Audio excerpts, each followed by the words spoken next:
Welcome back to my cottage kitchen.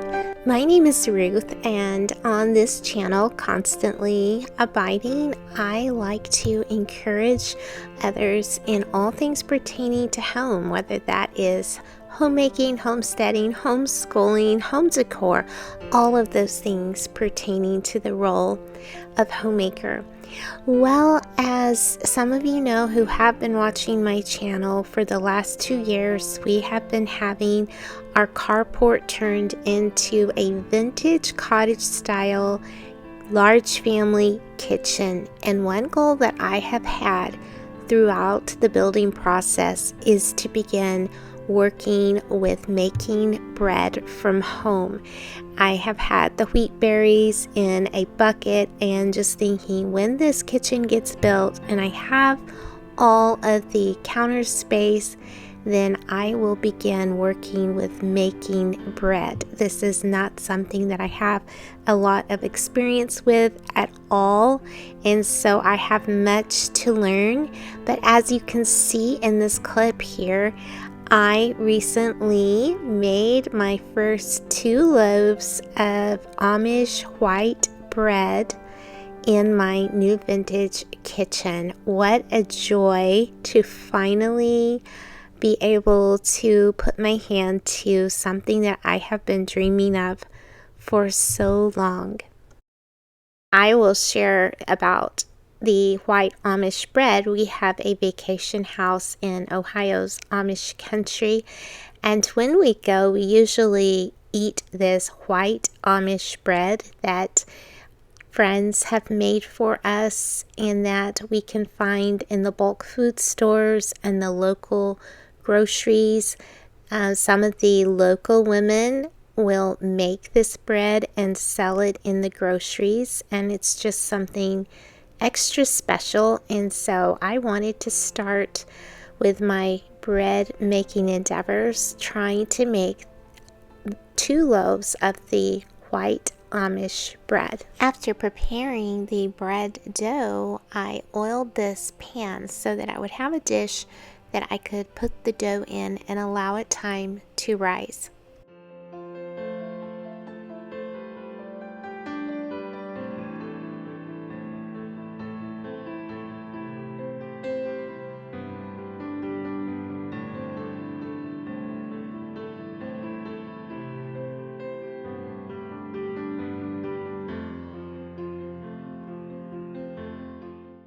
I then just covered it with some plastic wrap and put it on the stove so that it could have an hour to rise.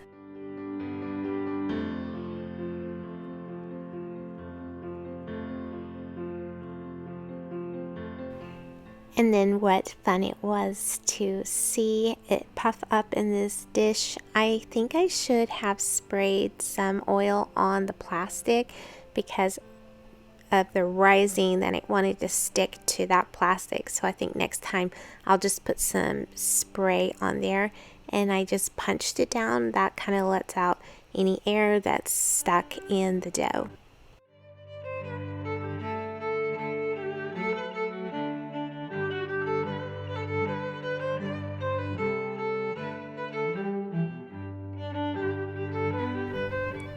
As I said, I am just a beginner at learning to deal with bread, and so it was such an accomplishment for me to mix up the dough and see it rise, and to be able to create something that resembled bread. I feel like my bread was not at all perfect, and many of you watching may be very experienced and see my errors here, but I think so many things in life, we just take baby steps. We just do what we know to do what we have time to do, what we can do, and what is that saying that says done is better than perfect. And so I was overall really pleased with how the bread turned out, even though I know that there's room for improvement. But the older I get, the more I realize that life stays interesting when we continue to learn new skills and we continue to grow And so this area of bread making is an area that I really want to master over time. I definitely would like to try sourdough. Now, I did have a sourdough starter several years ago, and I did several things with that, and I want to try that again.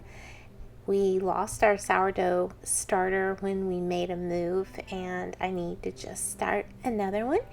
But I wanted to just start on something simple, so I didn't grind my own flour, even though I do have a mill and I want to do that soon.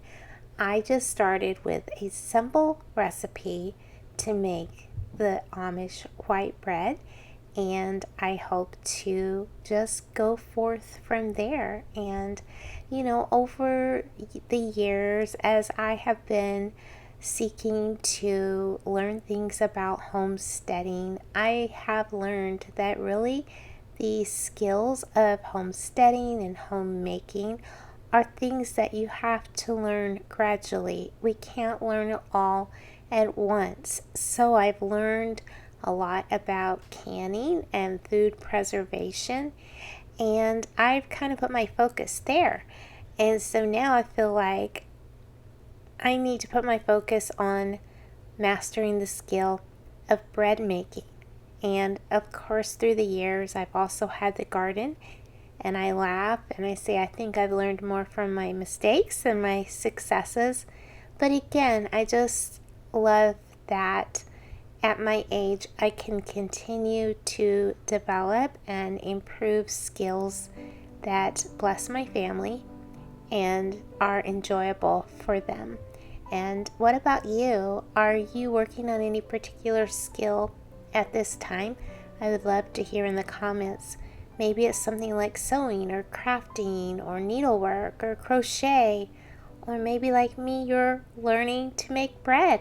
I would love to hear what you're working on. After I got these loaves into the loaf pans, I let them have a second rise, and they definitely rose, maybe a little too much. Maybe I gave them a little too much time, but it all turned out great. And I went ahead and punched the tops with a fork and then put them in the oven. And I went ahead and started getting the rest of our dinner prepared. So I want to show you what I made for dinner and let you see me get that all set up on the table. But I decided to make a meatloaf to go along with our homemade bread. Here I am, just crumbling up some crackers to go into the meatloaf and help hold that together.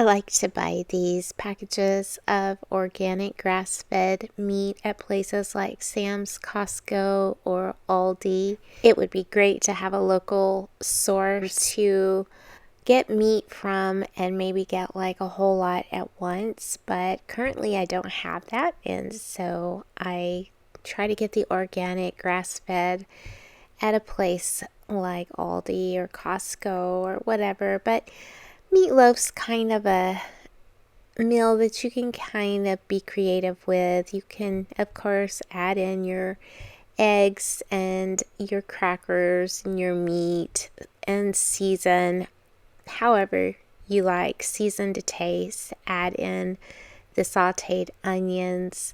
I'm sure everyone does it a little bit differently. I'm not sharing an exact recipe here since I did get it out of one of my cookbooks, but you can see what I'm doing. And meatloaf is such a familiar recipe, and different people have their own twist on meatloaf that they like to do, but it's always a win. It's just a really great recipe or dish to fall back on. Now, I would not recommend what you see me doing here. The recipe actually called for cooking the meatloaf on this parchment paper, but what I found is by the time I was serving it that this paper was so wet and almost sort of like crumbling apart.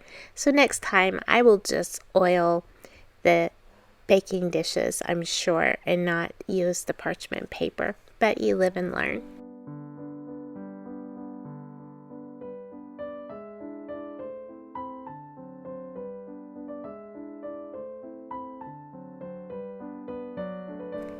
At this point, I just began to make the topping to go over the top of the meatloaf, but my timer went off, alerting me that the bread was ready, and it was exciting to pull these loaves out of the oven. And I wanted to butter the top of those to keep them soft and give them delicious buttery flavor.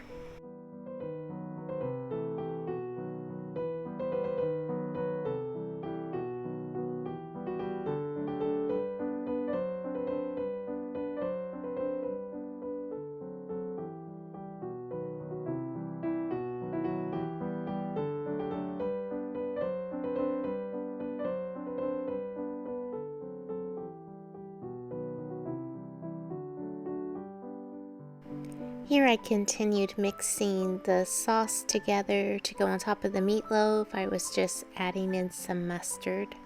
And the recipe I was using called for liquid smoke, and I could not find any, so I just used some Worcestershire sauce.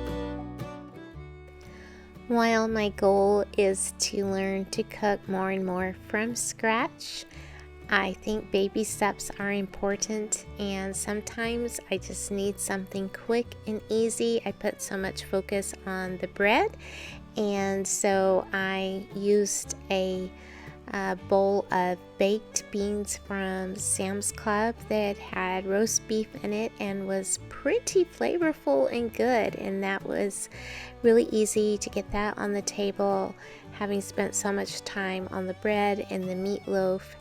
And here I am just preparing our table now so that I can set the table for our family dinner. I really do enjoy these candles, these taper candles that are battery operated. I light them for every meal that we sit and eat here together, and it just adds a really cozy touch.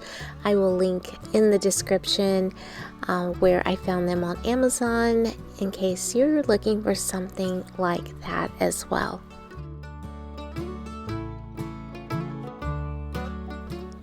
And this store-bought potato salad is another quick side to put on the table. And I learned a long time ago you can make a store-bought potato salad look a lot better when you take it out of the container and put it in a pretty bowl. This is a bowl that I previously had thrifted somewhere. Next, I wanted to mix up a Caesar salad from Walmart. I use these a lot. I think they are quite tasty. And again, if I could make it all from scratch, that would be the very best. But sometimes we just do the best we can do. And I prioritize the time on the bread and the meatloaf. And I think that this is quite tasty, and we enjoyed it with our dinner.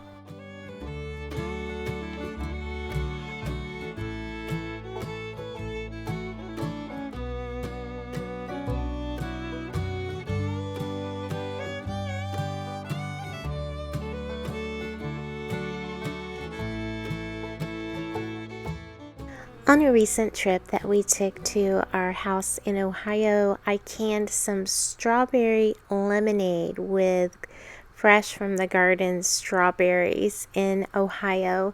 And basically, you just empty out the mason jar of the concentrate and then fill it back up with water and just mix equal parts concentrate and water. And I was delighted with how delicious this turned out. I had not tried it yet. It really had a great flavor. My family enjoyed it, so it was a real treat on a hot summer day.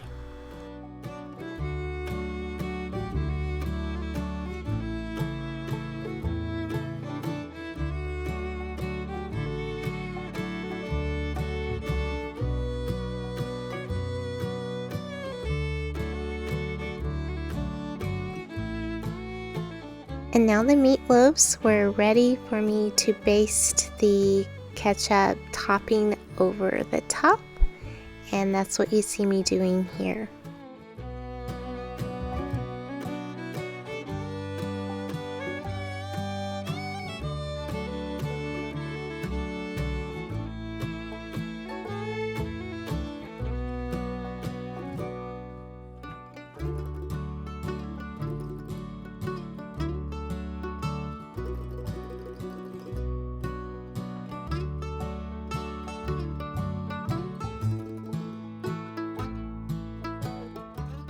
My family had no problem putting down both loaves that evening.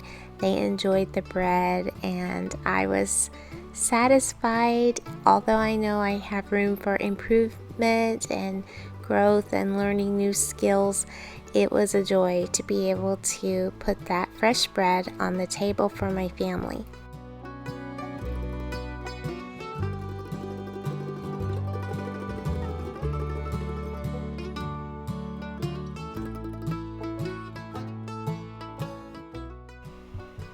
One task that I frequently have to do at the farmhouse is refilling my canisters with dry goods, but it is so handy having my flours and sugars and rice and things right at my fingertips. So here I am taking a new little canister that I had never used before and washing it and filling that so it will be at my convenience when I am baking next time. This is the last of a large bag of sugar that I had bought in Ohio at a bulk food store, and I just decided to pour the rest of it in the canister.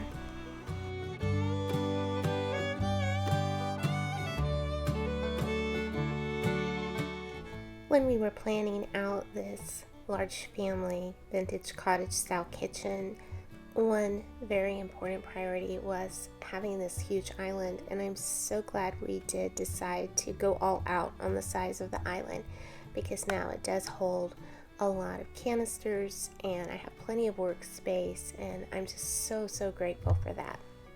I recently ordered this paper towel holder from Amazon.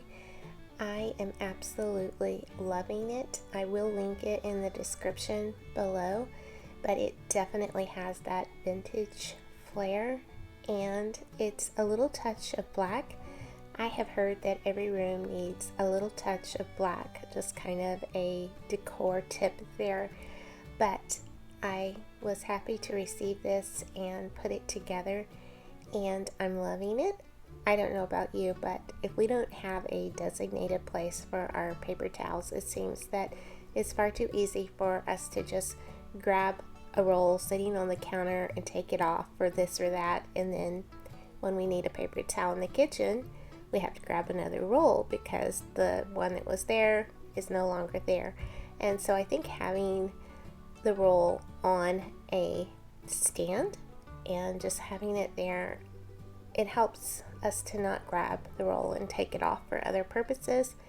And I'm loving that this stand is adorable, and I feel like adds charm to the kitchen.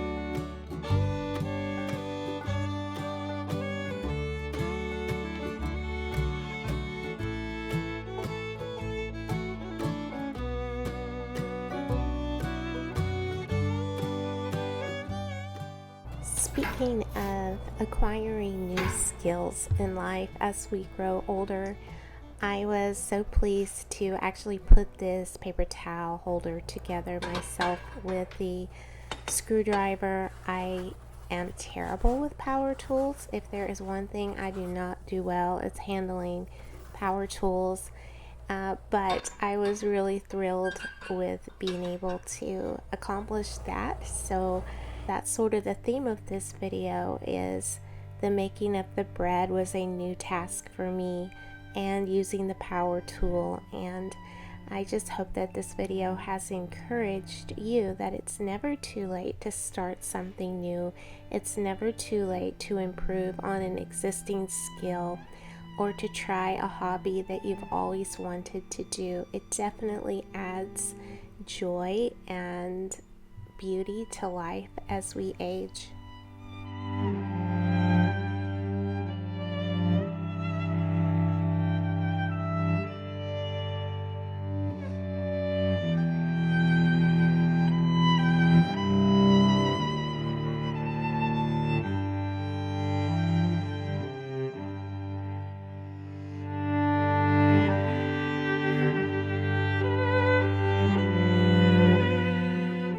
I try as often as possible to leave my kitchen tidy at the end of the day. It feels so good to get up the next morning and to start with a clean kitchen. And I love to get it clean and then to put on the soft lights and enjoy a cozy kitchen for the rest of the day.